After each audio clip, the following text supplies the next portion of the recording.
Gavi is only 19 years of age, yet he's been one of Barcelona's more important players this season. For his third season in a row now already, it seems that he is a crucial player for the Blaugrana. And I would even go as far as saying that they need him in their lineup to be at their very best, and that he would be the first name on my team sheet, before big games especially. But why would he be that crucial?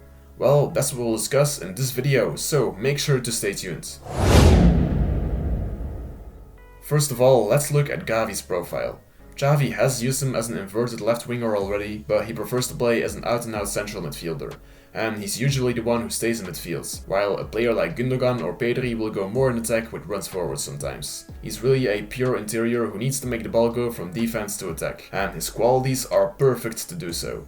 His positional awareness is great, he knows where the players around him are at any moment, which allows him to play at a higher pace than most other players, which is of course crucial if you want to accelerate the play and create an attack. His press resistance is phenomenal as well, first of all because of his positional awareness, and because of his close ball control and dribbling abilities. His vision and passing to be able to play through balls in behind the defense is also one of his qualities, but there are midfielders in the squad who are better at it than him. And lastly, Gavi's ball recovery abilities are great as well. First of all because he knows what's going on around him, and he knows when he can make the risk to go for a tackle or to go and intercept the ball and when not to. But his tackling technique in general is just great too though, and he's absolutely not afraid of going for a risky action. Often he'll get a yellow card because of pulling a shirt, and many people say that this is something that he'll still need to unlearn, but on the other hand, the yellow card might be worth it sometimes if you can prevent a counter-attack that way. Overall, if you look at the summary of Gavi's qualities, what you see is that he is unique. There is no other midfielder with exactly the same profile as him in this team. He can't really be replaced. Contrary to Pedri for example, who can be replaced by Gundogan, who has a very similar profile. And in midfield, what you'll often have is a central midfield pair of Pedri or Gundogan, together with Frenkie de Jong or Gavi. And this is where it gets difficult, cause who do you sacrifice?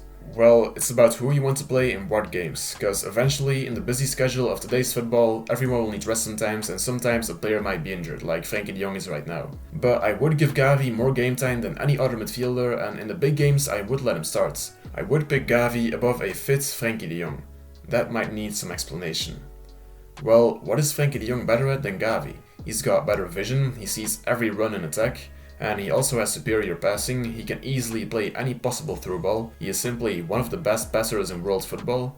And what he also has is that quality to go and ask the ball in defense and just break forward with it through the opposition's midfield, to single-handedly create an attack.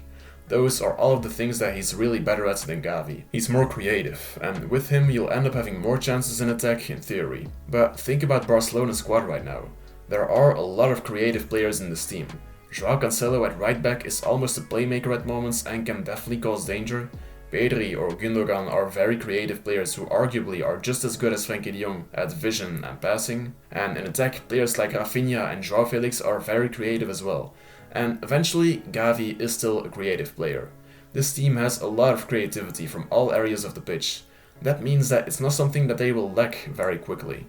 What can they lack though? Well, the ability to stop counterattacks.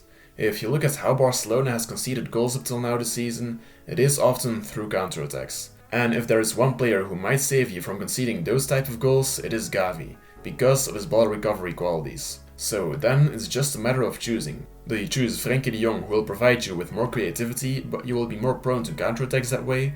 Or do you choose Gavi, who is not as creative, but is still creative enough to have an attacking impact, and who can save you from counterattacks? Well, Gavi is a little bit more all around and gives you something that you honestly need more and that only he can give you. Frenkie de Jong might even just be a better player overall, but eventually it's about playing with the right players for the team. And Gavi just fits in so perfectly through all of his qualities that he should, especially against the big teams, always start in that midfield. That was it for today's video. Make sure to leave a like and subscribe if you enjoyed it, and feel free to share your own opinion in the comments down below. Força Barça, Força Gavi, and have a good day.